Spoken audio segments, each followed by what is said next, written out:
True gossip, where the truth and the gossip. That's the concept, it's not the complex. Keep your mindset on the truth and the gossip. It's not a contest, but a step in a process to get the truth and the gossip. From the house to the streets where the gossip meets the truth. It's not the complex. Keep your mindset on the truth and the gossip. It's not a contest. True gossip, where gossip meets truth. From the house to the street, where gossip meets true gossip. Good evening, everyone, and welcome to True Gossip Season 2, where gossip meets truth. It's Sunday, October 25th. I'm your host and founder, Tanya Cole-Lennon, and tonight's segment is 2020, Moving Forward and Looking Back.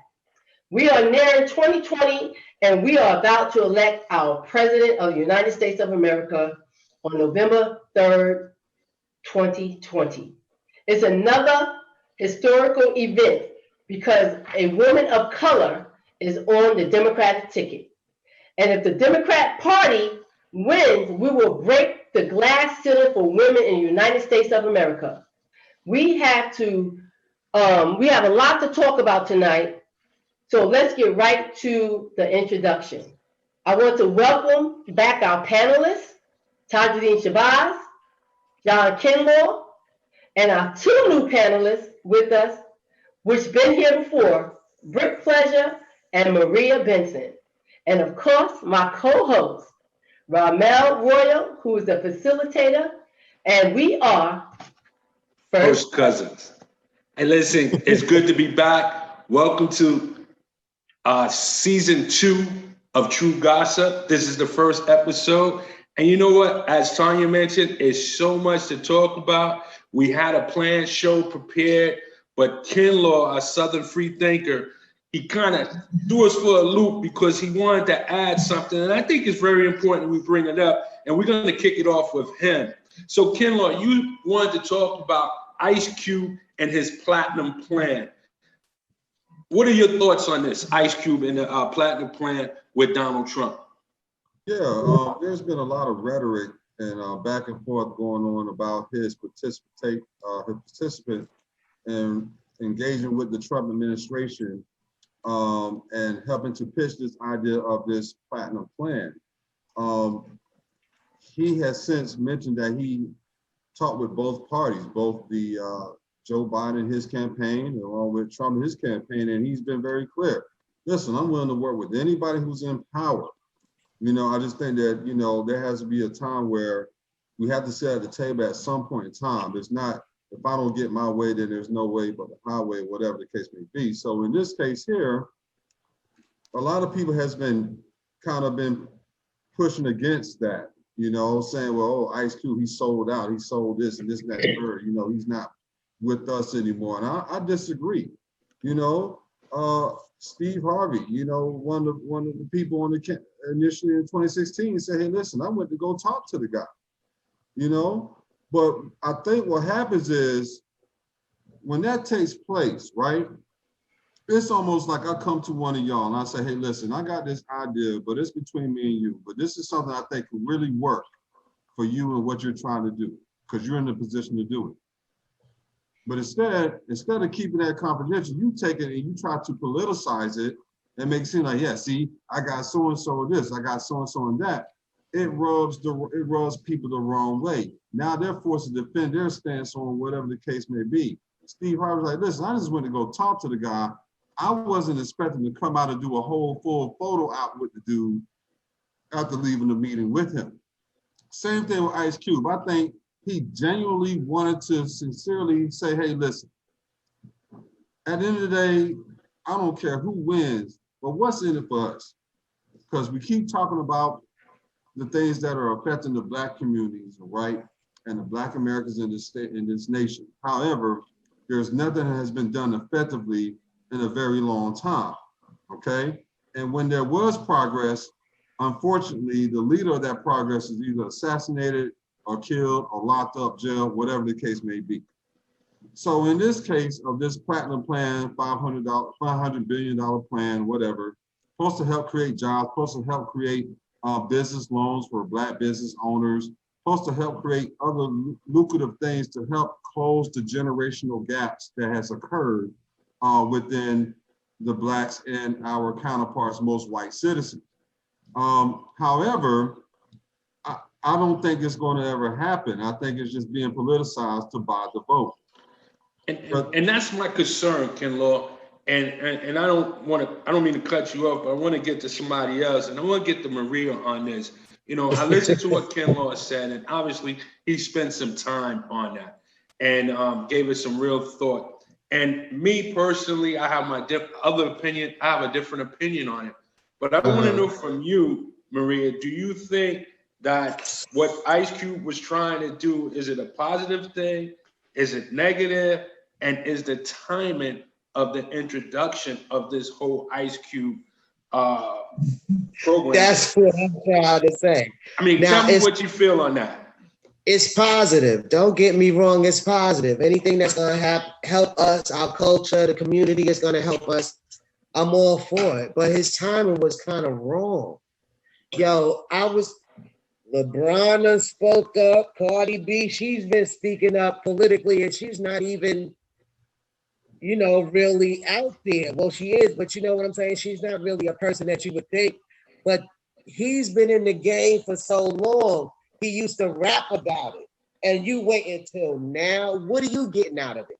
That's what I want to know. What is he getting out of it? Why are you going to wait till all this time? I'm with you, but why now? It's a method to his madness. There's something behind it. That's all I'm saying. Why now? Bishop, your thoughts on that? Same question. Is Ice Cube Platinum Plan, is it positive? Do you find negativity with it? And what do you think about the timing of it? I just think they're selling themselves out. I think it's all about money. I don't think it's about prosperity. I don't think it's about culturalism. I think it's just about the almighty dollar, the love of money, the root of all evil. I don't think that any of these so-called rap artists and these athletes that's supporting things they're supporting it to see what they reap from it. I don't think that any of them, Ice Cube, any other Cube, is doing anything to be productive. I think, first of all, they're being counterproductive, because if you're not supporting the person that we think that's going to be the best for the people, you're counterproductive. And at the end of the day, it's about the filthy lucre. What is it that you profit the whole world and lose your soul? That's what so I just don't see it. I just don't see it. How much did you sell your soul for? That's what Tanya, we're going to ask you the same question, and we'll close with Spaz. Well, at first I really thought that Ice Cube was a sellout. I was like, oh my God, he's selling out. Here we go again. Another Black entertainer, going to the wrong side of the track again. But I started thinking about what he said. I watched his interview, and he said that he reached out to the Democratic Party, and he wanted to sit at the table with whoever would listen to what he had to say, because it wasn't about Republican or Democrat. It was about our people, about doing something for our people in our community, and what can they bring to the table, and listen to what he had to say to utilize his plan to make something happen for us in our community. And he's not just talking about the short term, he's talking about long term. He's talking about, businesses and education and medical and all these different things that he wanted to bring to the table. So what happened was that Jared Kushner and them they were the first one to say, okay, I'll hear what you have to say. And then right after that, on October 11th, actually the Democratic Party, Joe Biden and them, reached out to him and said, okay, listen, I want to hear what you have to say too. So now we at this cross ends to see, if whoever wins is going to take on what his platinum plan is.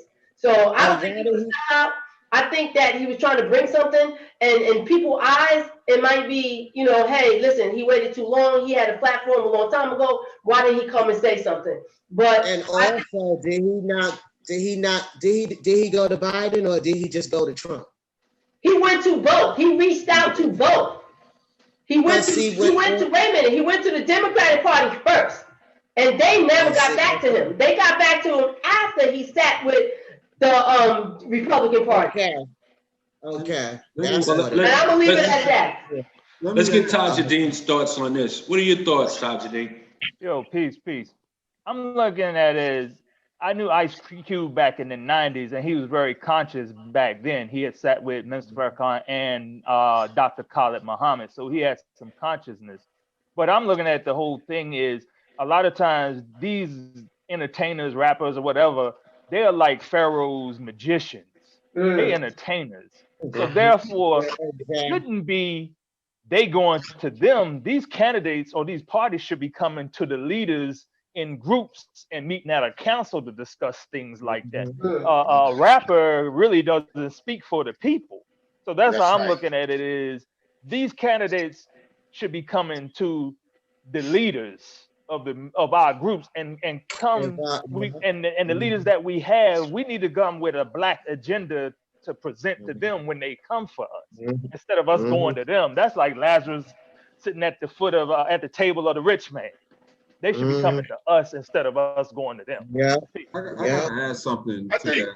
I think one of the problems that we have, and to piggyback off of Brother Shabazz, one of the things that the problems we have is that when we approach situations, we don't approach it collectively. We approach it individually. And when you approach things individually, there's no strength. There's strength in numbers. So when the Greeks, the Jews, the Gentiles, the Muslims, the Christians, when we come together to approach things together in unity, it brings strength. And so when they go to one entertainer and that entertainer voices their opinion, the results are null because it doesn't allow an opportunity to be an expression for the people, as the party should be representing the people, Democrat or Republican. If I may, let me add one last thing to it, okay? He had the opportunity to sit with Kamala Harris and sit with entertainers such as Snoop Dogg, a few other guys that are affiliated from that West Coast, region as far as rappers and entertainer goes. He opted not to do so. He had wanted to meet with Kamala Harris kind of one-on-one, because he was told that that's what take place. A couple things here to what Tanya pointed out. Yes, he had met up with both parties. I could understand the Democratic response to it. Let's get back with you, but let's win the election first, because other than that, it'll just be a talking point. It'll be used as a prop because they have no power, okay? So I can understand what the Democratic response was. Initially, it's a strategy. This is a game. This is chess. The Trump administration, I'll wrap it up quickly. The Trump administration is already in power. He pitched this 2 months ago. If this has been a problem for the Black community for the last 50 plus, almost 100 years, they could have executives ordered, signed this thing into action 2 months ago. They're using this to buy the Black vote. They have no intentions of even getting this thing into order, okay? And to the point of which Tajuddin was saying with entertainers and stuff like that, I think there are entertainers that genuinely want to make change, but because they have that title of being an entertainer, rapper, athlete, all that stuff, they can't separate themselves from it. Michael Jackson wants to bring awareness to other issues and stuff. At the same time, he's an entertainer. Jim Brown, Kareem Abdul-Jabbar. I think there have been athletes over the course of time, Muhammad Ali. I want to interject to that. Just like the bishop said, like Bishop Britt said, you got to come collectively. You got to come together. You can't do it individually. And this is why it's falling on deaf ears, because we're going one-on-one trying to make a change, but instead of coming together as a group and saying, hey, listen, we're standing together. This is what we want. This is what we demand. And we're not demanding anything. We're asking. We got to stop asking. We got to start demanding. Hey, we want this. And I'm just going to leave it there. Go ahead. I'm going to close with this, Bishop. I'm going to close with this, Bishop. Allow me to do this. I think that Ice Cube's intentions are well. Great. I think they're strong intentions. I think they're positive intentions. I do not agree with the timing of it. I think that when you do it 2 months before election or during people already voting, I think any candidate could use you as, I believe Ken Law used the word, as a prop to get votes. Yeah. All right. Now, I do have a problem with this when it comes down to athletes and it comes down to rappers, some of them are some of our most wealthiest people. But yet they cannot be viewed as someone who has a legitimate voice. They're always looked down upon. It's almost like they have this stigma about them because they are an athlete or they are a rapper. But you know what? Some of them are very bright and very intelligent and have purpose. And like Kilmore said, in the past, where we've had the Jim Browns, the Jabbars, the Muhammad Ali, the Bill Russells, and so forth. So my thing is this: just because they're an athlete, just because they're a rapper, just because maybe they didn't finish high school, just because they sold drugs once upon a time, doesn't mean that they're not capable of making a difference in the world with their thoughts, opinions, ideas, and so forth. But the main ones that do that is like, I wish they would remove that kind of stigma against those individuals, because when Bill Bradley used to play for the Knicks, he was a ball player, but guess what? He turned into a politician, a senator. Kevin Johnson was a basketball player, and he later became a mayor of Sacramento. So they can do other things with their platform if they have educated themselves and empowered themselves and taught themselves how to conduct themselves when they get into an unfamiliar arena or into a different arena where they have to be a different person. We're gonna move on. That was a great topic, but we're gonna go to the debates. We had a chance to see 3 debates, 2 by the president and 1 by the vice president. And I gotta tell you this, Tajudeen said it once before in the past. He said that when Trump was elected, it's going to be a great show. And I gotta tell you, I do believe he's going to lose this election, but I'm gonna miss some of his humor. The guy's a funny dude. Yeah. I'm gonna start off with Maria on this. Maria, what do you think of the debates? And at the same time, do you think one party gained or one party lost? Give me your thoughts on that. Okay. Now, first of all, I really didn't like the way, I love the commentator. I love the person the mediator, whatever commentator, she was great. She kept everything on point. You know, I'm not saying that because she's Black, but she did what she did her job. Second thing, I don't think Biden spoke up enough. You know, he did his job, but I don't think he spoke up enough. I think he was type weak there because it was some stuff. I'm like, he wasn't even saying anything. And Trump, you know, it was just lie after lie. And I was in it just to see what was going to happen because of the last time. But it was like, it really, you know, I don't know. I mean, frankly, I'm going to be truthful. I'm one of them people that's not voting for Biden because I think that he should be president because I was down with Uncle Bernie. But I'm really just voting for him because Trump don't need to be there anymore. He's not for me. I understand that. I'm just being honest. Listen. I mean, hey, it is true what it is. Gossip. And I mean, you know, I'm truth. Real. I'm not even going to be. I understand. You're muted right now. We're going to move on to Bishop. Bishop, your thoughts on the debate. And as always, Maria don't always answer the question. But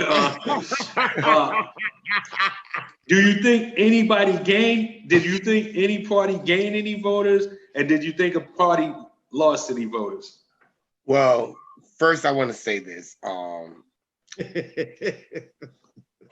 I think that both of them gained and lost people. Wow.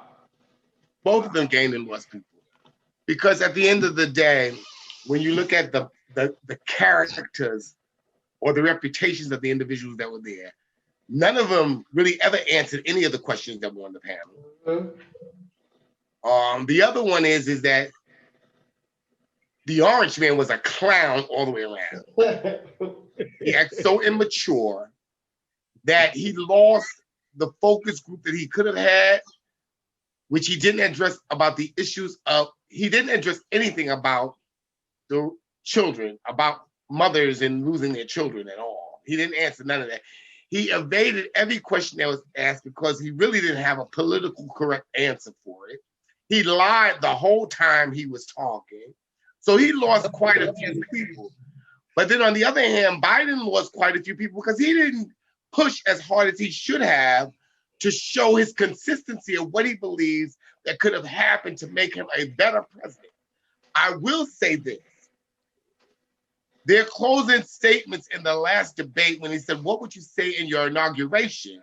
Now he tied the knot on that by stating what he would do for the people because he was for the people. Trump tried to get the stuff that he couldn't say before and not nothing about the inauguration of what he would say to be appointed. As far as it goes to the political leaders, I think that in all honesty, we are the worst of two evils. Neither one of them are great candidates to be president of the United States, if you want to know the truth. So what we're doing is we're saying, should I take the red apple or the green apple? The red apple looks more appetizing, but the green apple is the one that's promoting better. In other words, the red apple is the Democrats, which is the adversary, but the green apple looks a little more appetizing because the green apple say, I'm for the people. The red apple is letting you know it's about money at the end of the day. That's why I said about these rappers and stuff. Everybody's about money, and Trump's about money. So money people are about money, and that's what they're looking on. Listen, they could care less about any of this. And I believe, to answer the question, that both parties have gained some and lost some. That's my insight. We're gonna move on. Tajudeen, your thoughts on that? Yeah, the first debate, well, that was comedy all the way live. It was a damn train wreck. It was best entertainment since Dave Chappelle's show. but I enjoyed the vice president debate because, again, to me, they had a better platform than the president's debates. Yes, they stuck to the subjects. They showed more intellect and more control. Now, the last one, the little bit that I watched, it was more contained and a little more.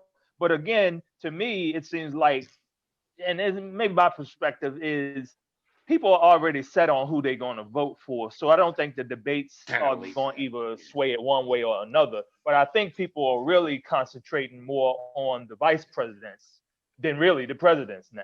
Peace. Ken Law, from the debates, did one party gain voters? Did one party lose voters? Your thoughts on it? Okay, so real quickly, everything is for Biden to gain. It's for Trump to lose. Trump has never really expanded his base. His base has always been pretty much consistent. He's only rallied and only made war cries to the people who's already voted for him back in 2016. The reason that Biden, if he wins, will win is because traditional Republicans individuals will vote for Biden. And to Bishop's point, I don't think anybody's voting for Biden because he's the best candidate or he's a better person. They just don't want Trump to be in office for another 4 years. That's right. That's what I said. That's what I said. I had on. That's the majority of the people. You know, I think this is 2016 all over again. Hillary, to a lot of us, wasn't the best candidate, but it shows hell was better than Trump. I think people want to capitalize now that they're seeing what it is with Trump. That's right. People are coming in drones now. And the reason why they're saying there's record numbers is because these are the people that just didn't come out to vote in 2016. Traditional Republicans are voting for Biden because they feel like Trump has hurt their base. The reason why Trump is packing the Supreme Court with conservative judges and also with conservative judges for on the level is because there is a wave of the younger generation that are turning out to vote or lean towards left ideologies or left Democratic policies. So it's chess, not checkers. There's a method to his madness. There's a reason why he's packing these judges and these senators and he's making these laws and trying to executive order and all these things that he's doing now. So yes, I think that Biden has gained. And in debate one-on-one, when you see someone hanging themselves on the rope, you ain't gotta answer the question. All you gotta do is just do better than the person that you debating. Let them keep hanging their And son. Trump has raised the bar so low, it's almost like the ex-boyfriend who was just so trifling. If open up the car door for the ladies, you win. And that's Trump. But that's a whole nother thing though. But yeah. All right, we'll I'm move on. glad you said, We'll move on. I'm glad he said the ex-boyfriend, not the ex-girlfriend. 10 seconds, Bishop. I think Brother Kinlaw came on something that's really important. Brother Shabazz too. People already know who they're gonna vote for. The debate just puts the icing on the cake to say I'm not voting. Yeah, it was just Trump. a waste of time. It was just he didn't know anything. I think that what happens is that he's made a fool of himself so much. And with that note, we're gonna move on to Tanya. Tanya. What the heck happened? that was he muted. No. Oh, He muted me. I don't have the controls. Go ahead. I don't have the controls. What happened there? Yeah, that's what they should have did to Trump. I'm not the In all host. seriousness, I think that he's made himself. He's such an infection now until he's a disease that He's just. abuse people. Let's get the COVID. I want to talk about that. Go ahead. All right, let Tanya, your thoughts on this. My thought on this, I'm gonna try to go quickly because it seems like we're trying to move on. He muted people and stuff. That's all right. God bless you. In the first debate, like everybody was saying, Trump was a total clown. He was just out of order. I had no idea what he was talking about, and I don't think anybody lost any votes, and I don't think anybody won any votes. By the media, you know, they can hype up stuff and make you think something that's really not what it is. Just like what's happened in 2016, when we actually thought that Hillary was going to win this thing.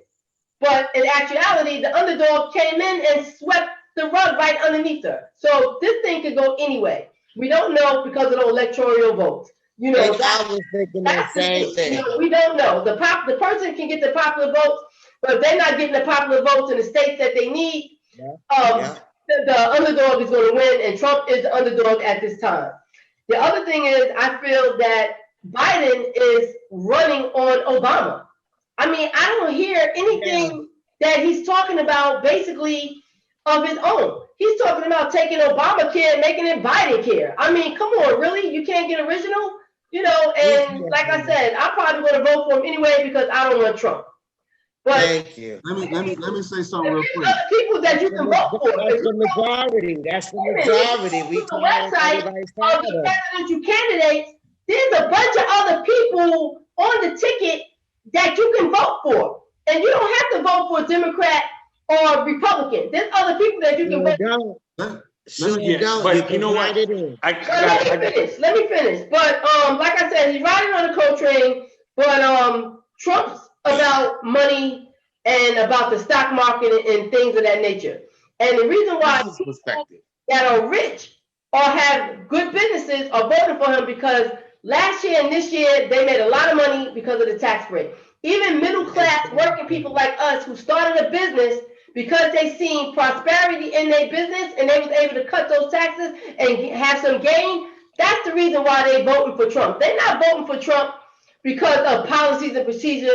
Like the bishop, it's about the money, and that's why these people that was not going to vote for Trump in 2000 didn't vote for Trump in 2016. They vote for him now because they seen gain in their business, and that's the only reason. And that's the only reason why he will win is because of the people that has businesses. I mean, that's let me say something here. I must say something here. I've from the three debates, I clearly think that the Democrat Party came out victorious in the three debates. Especially because of the debacle that we've seen of Trump in the first debate. I really don't think the last debate, presidential debate, I don't even think it should have occurred. It didn't even have an impact. I didn't hear nothing. It's not that it didn't have an impact. I think it's so unfair to have debates once early voting is already in process because they don't have a chance to attract those voters that already voted. So Right, in the okay. future, That makes if I can make a Yeah. suggestion, Yeah. have the debates before you open early voting. Well, that was supposed to have Sure. happened, but somebody caught COVID. But here's my next point. Here's my next point. Here's my next point. And I really believe that from the first debate, I believe Trump lost women voters. I think women have been more outspoken this year, and I'm not talking about women of one race. I'm talking about all women, especially from the George Floyd incident. That's right. I mean, we've seen protesting for Black Lives Matter led by white women. Yes. And when you go into a debate and you're debating a gentleman or anyone for that matter, and you're talking about his or her dead child, that's not going to resonate with women that are mothers. That's not going to resonate well. So I believe that Trump lost some voters of the women voters, and he knows that because he's begging for their women vote, and he's doing it in a divisive manner because he's saying, "I made your neighborhood safe." So urban women, would you? Right. So what's happening is this. I believe that in this instance, yes, I believe the Republican Party lost some votes. As far as Biden go, all he has to do is play it safe and don't do anything where he put his foot in his mouth and cause him to lose vote. What he has to do is continue to take the high road and present himself as a gentleman and someone who's presidential. And you can trust him. Now, I'm with all of you. I think it's the lesser of two evils. All right. I'm not going to vote for somebody on a ticket that can't win. So I would go with between those two, the lesser of the two evils. Right. And I went with Biden. And I believe this time around, I believe a Biden Kamala ticket is going to be very similar to an Obama administration, but it's going to have a little bit more pizzazz to it because we're going to have a woman of color in office that is actually preparing to be president within 2 to 4 years. Exactly. So I'm excited for that. But we're going to move on and we're going to get into COVID. And I'm going to leave this one off with Bishop. Thank you. When it comes down to the COVID-19 that the President Trump had, two parts to this question, but we're going to keep it short. A, do you think it was a publicity stunt to begin with? And then B, if he did have it, do you think he handled that situation wisely, correctly, or appropriately? Well, first I want to say he should be like Maria. Have a mask on video. Leading by example to wear masks, okay? You. First of all, I think that you reap what you sow. I think that him getting COVID-19 still didn't put any common sense into his head. He's still walking around doing the same things, expecting different results. And that's always going to be known. I think that Donald Trump's COVID-19 case, the exposure of it, he tried to use that as an advantage for himself to say that he's cured. And he had this amazing shot that no one else ever got.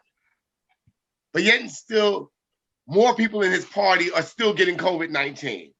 That's running with him. Yeah. So to me, it doesn't make sense. I kind of forgot your question because I kind of. I was getting ready to say I forgot the question. Hanging out with Maria. I'm hanging out with Maria today. But I do think that his symptoms were real. I don't think that they just did it as a publicity stunt to get bonus points or get to attract people to become more subjected to voting for him out of sympathy. I think that he's just an idiot. running around with no mask on, still doing the same thing, expecting the same results. And it's not going to work. It's not going to work for him. He needs to get a mask like Maria, or Maria should send him one, and so wear Black Lives Matter. Tajadine, your thoughts on that? If everybody is around you is catching COVID-19 and you still walking without a mask, then he gets what he deserves. First of all, man, I want to know, this dude can't be that damn stupid and dumb like that. I want to know who his comedy writing team is, and I'm trying to get on board to help write with this, because this dude is so funny, the stuff that he come up with. But I think if he did catch it for real, he used it to get sympathy and to get, to promote himself of, okay, I cured myself about it, now you can do it. So it's like he went from zero to becoming the hero. Peace. Kinlaw, our Southern free thinker, your thoughts on that? Oh,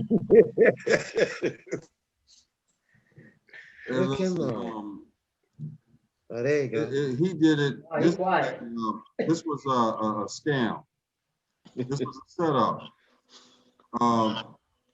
Donald Trump, after that first debate, made the statement, or barely could make the statement of denouncing white supremacy. He was asked a very thorough, direct question about the Proud Boys. That's true. Right. Whatever, white supremacists or all that stuff. And he fumbled that one completely. He got criticized, he got pressed about it for the next several days. Next thing you know, everybody's coming down with COVID. He was forced to say, yes, I denounced him, yeah, whoever else you want me to denounce, this and that, third. What kind of made me skeptical was this. It's a chess game, okay? Not only he conceived it, but then the wife conceived it, then the Speaker of the White House conceived it, and everybody else in the staff conceived it. Separate, Ben Carson, the Attorney General, I mean, other people that was a part of his initial staff as well also, right? And I think what he wanted to show people was that, you know what? This COVID thing is not as bad as it seemed. Look at me. I got over it in 48 hours. Well, first of all, not everybody's going to be able to walk right into Walter Reed to the best physicians in the world. But number two, this COVID thing has really punished the economy. It's really had people on edge. And I think he's a reality TV star. Perception is everything. He wanted to show that at 70-something years old, he can walk into a hospital and walk right back out of a hospital clear of any symptoms within the total protocol of any type of quarantine that everybody else, like you and I and everybody else on this panel, would have to subject ourselves to. If someone tested positive, we had to sit down for 14 days, plain and simple. He walked out the hospital in like what, 4 days, 3 days? They gave him some, he announced some type of medication that he took, which I'm trying to find a stock market on right now, because anything that he announces, then that's going to drive the stock market prices up on that. So I'm trying to capitalize on it. Unfortunately, I'm trying to capitalize on that. Because all it is about promotion and stuff like that. I think it was a scam. I think that we have not seen Melania. If we're so concerned about the first lady, could you imagine Michelle Obama catching COVID? You see what I'm saying? There would be just as much coverage on her as it would have been on Barack Obama. But it's been mostly the coverage on Trump, but you ain't heard from Melania. You know why? She don't want to campaign. She don't want to be out there in the front. She really be the first lady. So this right here and the opportunity to kind of hide and kind of let things, because you know what? Silence, all that stuff, it works to their advantage. If they ain't got to speak or answer for things, so, hey, who's got it on in the background? It ain't me. I sound good. Somebody turn it down. Let's go to Maria. We're gonna go to Maria. Maria, did President Trump have COVID? No, he did not have the COVID. I don't know why y'all keep saying he had the COVID. I can't He agree. did not. I know y'all did, but he didn't have the COVID. Okay, it was all a scam or whatever. You know why? Because he's promoting that medication that he's invested in So y'all think, yeah, he done went there, he done took this medication. He's invested in this pharmaceutical place that is so-called providing the serum that makes you better. So of course he's gonna go to Walter Reed and say, oh, I took such and such, you know. The doctors were stuttering. They didn't even want to get involved because 5 years, 10 years from now, all the lies is going to come out just as you. They had to sign gag orders not to speak out on anything that the president was saying. Like it was like a what's the thing called? It was like a HIPAA. You know what I'm saying? HIPAA law, the HIPAA law, yeah. He never had the COVID. It was the scam. That's why Melania, you see Melania. I'll say this before we let Tanya close out. I didn't even answer 10 the seconds. question. I didn't get to answer. 10 seconds. Oh, hold on. She's gonna answer the question. Finally, go ahead, answer the question, Maria. Answer the second question. What was the second question? Listen, go ahead, Bishop. 10 seconds. Honesty, in all honesty, I don't. First of all, HEPA law is for everybody. HEPA law is for everybody. No one's exempt from that, so they can't reveal anything that really took place inside of the book because that's. But it's certain things that you have to reveal when you're the president. I'll say this: I believe that. First of all, I believe he's still sick. Okay. I don't believe that he got a cure. I think he's still sick now. That's why people around him are still getting sick because he's sick. But he came out like, "Oh, I'm cured," but we know that's not true. Right. You know that's not true. If that was the case, they'd be putting it out here now. Everybody be getting it. Well, let me say this before we have Tanya close out. As of tonight, there's been about 5 or 6 members of Pence's staff that is now tested positive for COVID-19. Now, I believe this when it comes down to the COVID-19. When it comes down to the COVID-19, hold on a second. Hear me out. When it comes down to the COVID-19 with Trump, his reckless behavior indicates to me that he did have it. Now, I personally believe that he hasn't handled it well. To show America that he's 73 years old and he can fight it off like a 25-year-old young man and have this macho machismo in front of everybody while people are missing family members at the dinner table, while the cases are rising. 8 months later, we're no better than what we were back in March. And yet he wants to come out there like he's Brutus. And he's this guy that just said, come on, COVID, and knocked him out. You know, and people are suffering, not only watching loved ones pass away, but also watching their businesses slip, their jobs slip, and so forth. I think he missed a great opportunity to get himself reelected if he had just handled this from a health standpoint opposed to ego and a wealth standpoint. And I think that despite what all takes place or what is being said during debates, during campaign trails, the COVID-19, the handling of COVID-19 before and after he came down with it is going to be the reason for him not to be reelected.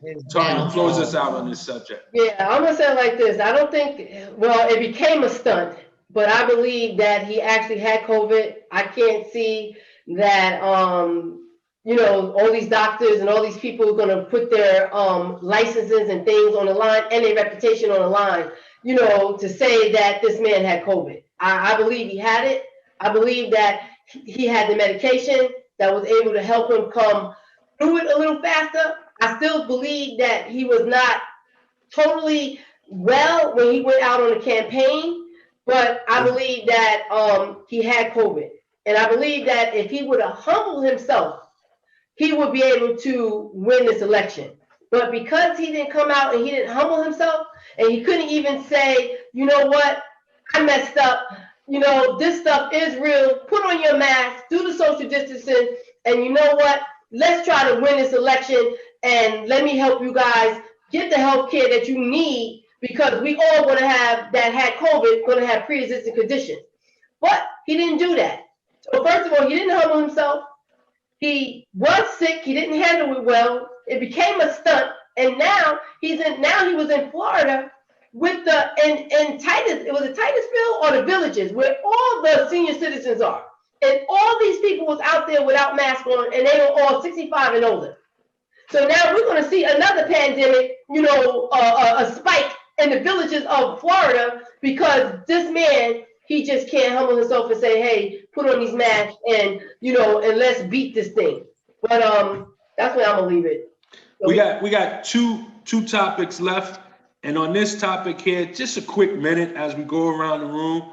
And this topic here is, under which administration going forward, whether it's Trump and Pence or Biden and Harris, I personally believe that COVID-19 is going to be here for a while. Yeah. Under which administration going forward do you think COVID-19 will be here shorter? Or which administration will get it under grips a lot quicker, faster, and easier? Let's start with Tajudeen on that.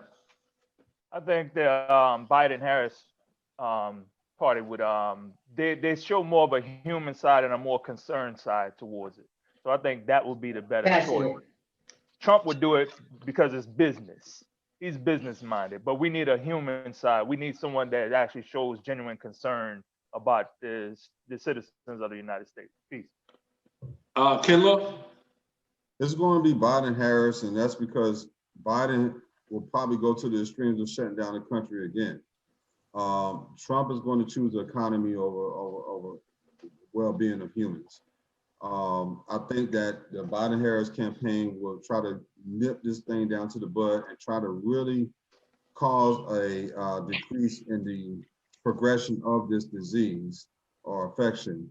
And that's the only way you can cause growth. You have to start it with the soil. When you're planting things, you got to start with the foundation, So I think he's going to shut things down, find a cure, try to administer that to the people, or try to get things kind of minimized, try to reduce these high rises, and then, go for it from there. All right, Bishop? Neither one. Neither party. It's going to take the people. It's going to take the people to cure this thing. Oh. It doesn't matter who leads. It's going to take the people to cure this thing. The people have to become mind conscious, just do social distancing, hand wash, breathe inside your mask, coughing. It's going to take the people. I don't care if Trump, rump, or dump. No matter who leads us, if the people don't do what they need to do, we are going to still have this problem. Now, if I had to choose of the worst evil, I think Biden and Harris may be more mind conscious of it, but it starts with us. It starts with us. Forget about nobody cares about us if we don't care about us as a people. I'm not talking about black, white. I'm talking in general. Until we become mind conscious that we have to socialize, we have to women, we have to follow the guidelines that will prevent COVID from spreading. Don't matter who wins the election. So, Bishop, who do you think, which administration is going to follow those guidelines? Biden and Harris. I think Biden and Harris will more than like. Right. I said I'm the worst of the two evils, Biden and Harris. Bishop, you said a couple of things today that made sense, and although we laughed at you both times, we laughed at you. But we laughed with him.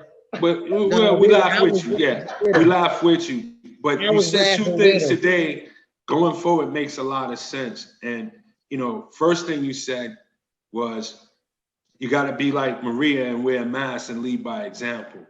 We all chuckled and laughed about that. But that's why I'm choosing Biden and Harris.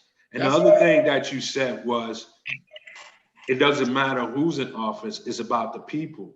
And we laughed again. But you're 100% right, because, we're wise. We don't have to have a leader in place to tell you what's right or wrong.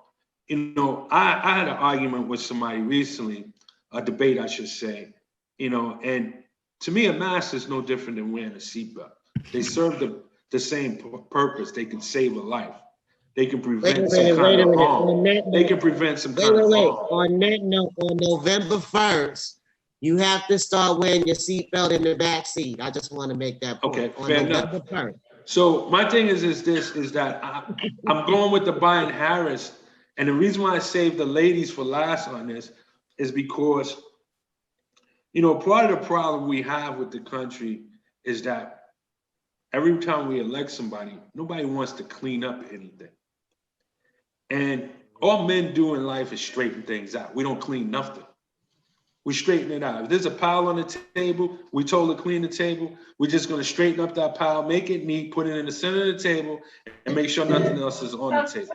But if we get a woman in place to do that, not only they're going to file those things that's on the table, but they're going to get the pledge out, spray the table down, and then sweep and mop around the table. And that's what Kamala Harris is going to do when she gets in office. I think she's going to attack this COVID-19 as a mother, as a woman would do, have more passion. And they're going to lead by example that the people are only going to follow suit. Maria, your thoughts on the same topic? Give her the topic again, please. All right now, Bishop. I was getting ready. Look, I was getting ready to agree with you. But I do agree with Bishop in some way. You know, the people need to be more involved. They need to, you know, I think it's Biden-Harris. Let me get that straight. But I really think that I hope that when they get in office, it's more leaders, community leaders involved. And I really hope that they listen and they see what's going on now, what we dealing with, what they have to deal with. And I think they're going to come up straight, especially like you said, Ramel, about Kamala Harris. You know, I really think that they need a woman of color in there to see how we run things.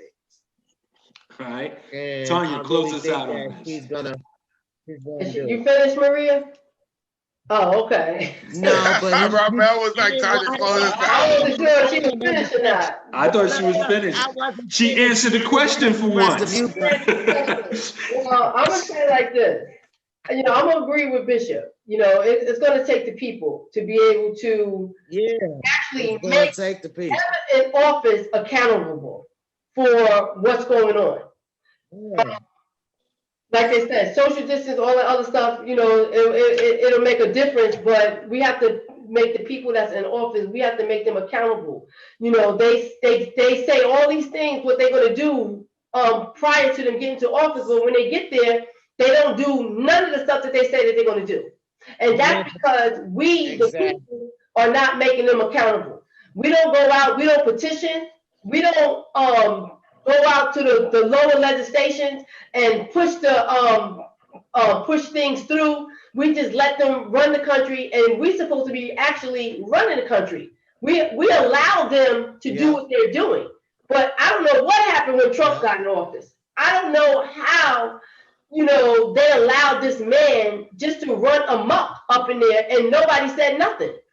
But I'm just saying, they're making money. It's gonna have to take the people money. You have to make them accountable. And like I said, like y'all said, Kamala Harris, she's gonna be very empathetic.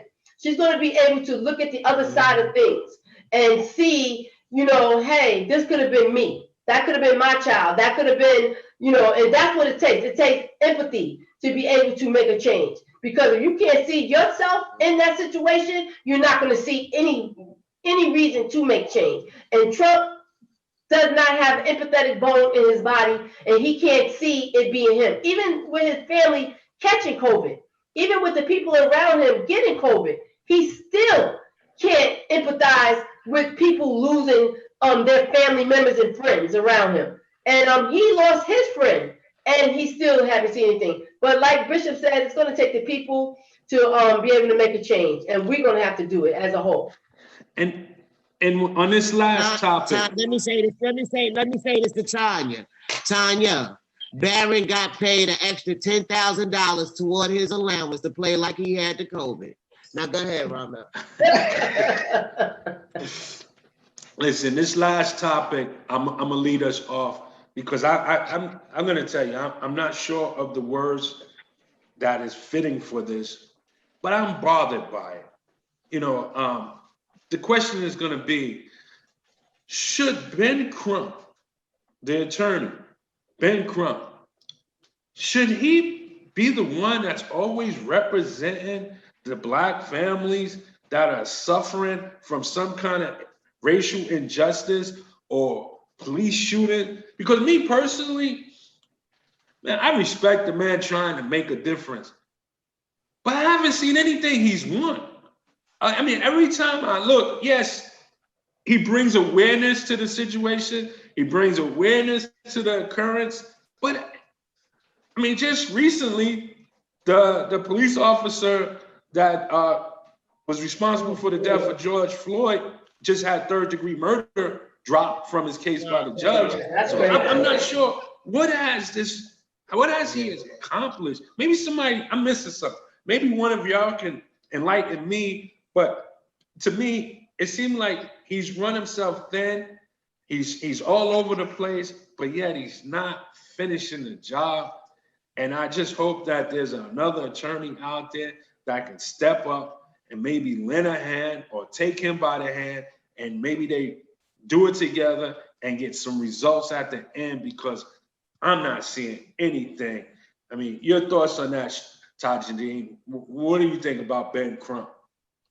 I haven't seen anything that is positive come out of it, but I think again, he should have, if he's going to be the spokesperson, he should have a council of lawyers that address all the issues, and he's just the spokesperson.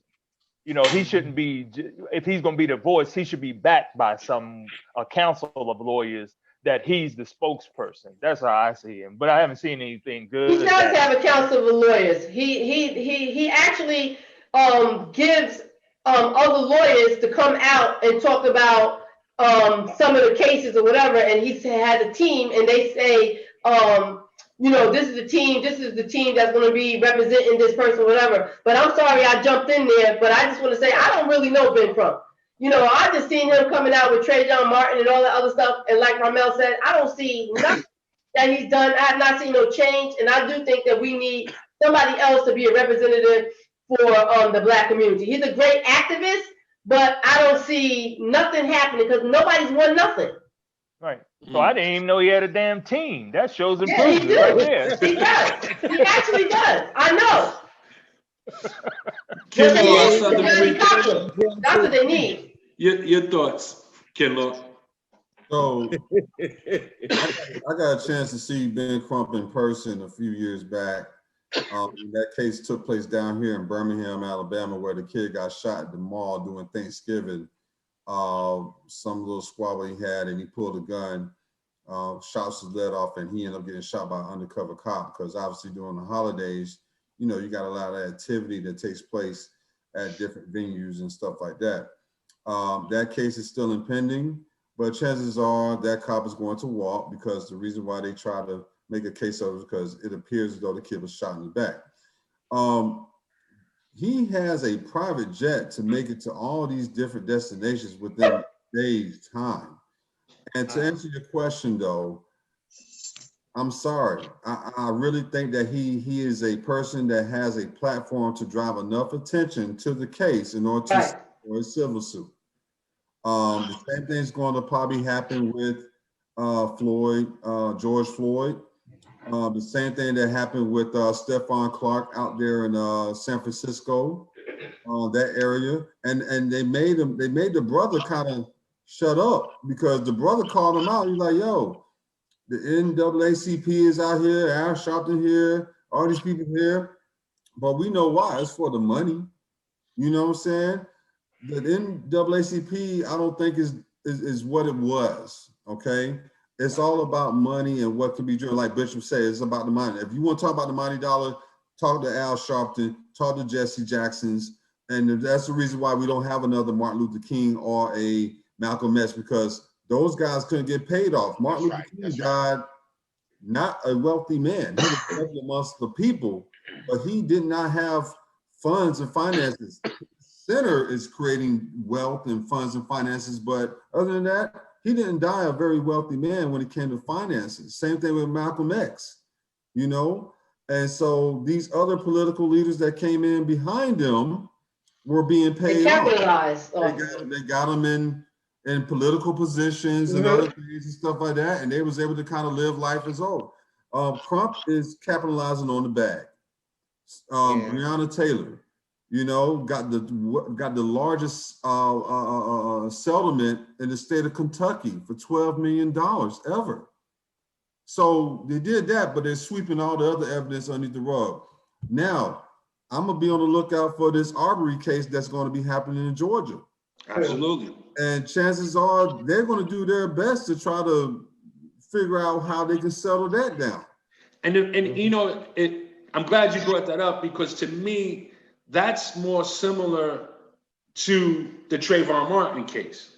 It's not even a police officer involved. And you would think that something like the Trayvon Martin case should have been easier to close. Exactly. But again, there was no favorable result or end result. It's like he lacks an end game.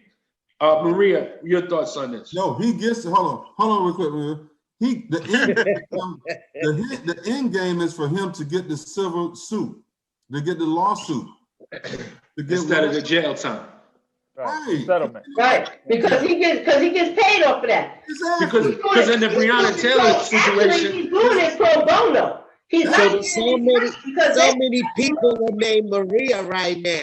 Hey Maria, sometimes we gotta jump in because I don't get to say something. Hold your thought, Maria. But in the case of the Breonna Taylor, I really thought that getting a civil suit first was backwards. I thought that was backwards. Getting a civil suit for Breonna Taylor opposed to getting the jail time. Exactly. So so to your point, you know, he's getting a third of whatever everybody gets. Exactly. So maybe he is doing it for that. Right. Because he's coming on pro bono. He's working for both sides. He's working for the colonizers and he working for the family. I know he know all of these other attorneys. So they like, come on now, y'all don't watch Law and Order. They be having drinks at the bar. I watch it every day. Yeah, come on. What you gonna do for me? Yeah, what you gonna do for me? I'll do this for you. If you give her 12, you gonna get. Come on now. He's working for both himself and the colonizer. That's all I'm saying. He's a scam. He ain't got nothing going on. But see, Johnny Cochran is dead now. Right, and I believe if he was living, I believe he would have won some cases. I truly believe that. Ken Law was saying that back in the days, but Ken Law, you got to understand that they have more drive than we have. They have more to lose than we have. We living in a luxury off of their backs that they sweated for. That's why we ain't. That's why we stopped. We like, okay, they did it already.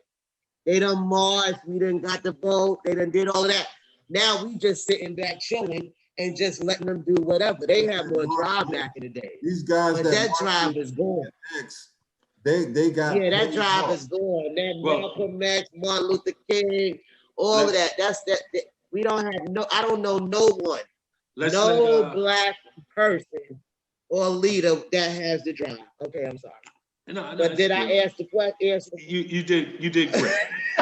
Let's allow Bishop to have some final thoughts on this. Yeah, because he's thinking hard right there. What's this man's name again? Kinlaw? No, Ben Crump. Ben Crump. Yeah. I'm going to show how much I know about him, right? His name is Crump? Yes. He's a friend of Trump. His last name is Crump. He's a friend of Trump. He's a friend of Trump. Working for the same cause. This ain't pro bono. This has helped me get further in advancement with the people that's contrary to what we believe or contrary to what we want. That's why he makes the settlements. Oh, let's take the 12 million and run with it. Right. Breonna Taylor, listen, she's gone. So what? Just get this money. And Tanya, it ain't pro bono. Because trust me, they paying him under the table to shove it up underneath. I know, but the families, the family the money to pay this man. This man is taking on these cases knowing that he's going to get his name up there. And if That's my point I'm making. He's not doing it because he loves them. He's doing it Family because got it's 12 an and they advantage got for family him. ain't got no money. What he gets out of it later. And you know what? Like I said, if they gave them 12 million, they gave him 3 million to make them settle for 12. Exactly. That's exactly what me and Ken Law was My saying. boy got more than my her mother. point is, My boy got more than her okay, mother is it my got. turn? Yeah, go ahead. There's a lot of bishops over here today. Go ahead. Go ahead. I thought I used Maria's line, but in all honesty, you know, we're living off the spoils of Martin Luther King, Malcolm X, John F. Kennedy, those people that fought or were in the forefront for the things we want. Al Sharpton walked with them, but Al Sharpton is nothing like them. I know. Nothing. No, nothing. Well, you know what? I think the most powerful black man, and this is just my opinion, I think the most powerful black man right now that walks this earth is Louis Farrakhan. But and that may be true, but I'll say this about Al Sharpton. He was a lot like Ben Crump. When he came out on the scene, he started a lot of stuff and got things promoted and got things out there, but I don't know what victory he has. No. I mean, he was very similar to Ben Crump. The only one that seemed to that was winning was Cochran. Yeah.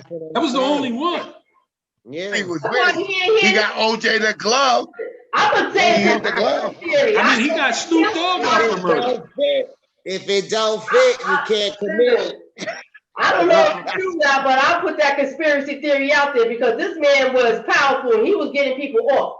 You know what I'm saying? And then all of a sudden he gets canceled. Because he wanted to get reparations. Yeah, and we probably would have got it. I believe we would have got something.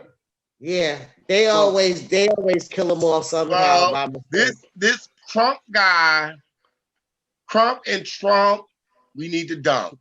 And on that note, get rid of both of them. On that note, I think it's time. It's time. I think it's really time for us to stop settling for anything or falling for nothing. Right. And start fighting for what's right as a people, as a nation, not black, white. I'm just in general. Bishop, go ahead first, Bishop. He gonna mute you, Bishop. He gonna put you on mute. Get rid of them all. on that note, bunch of Judases.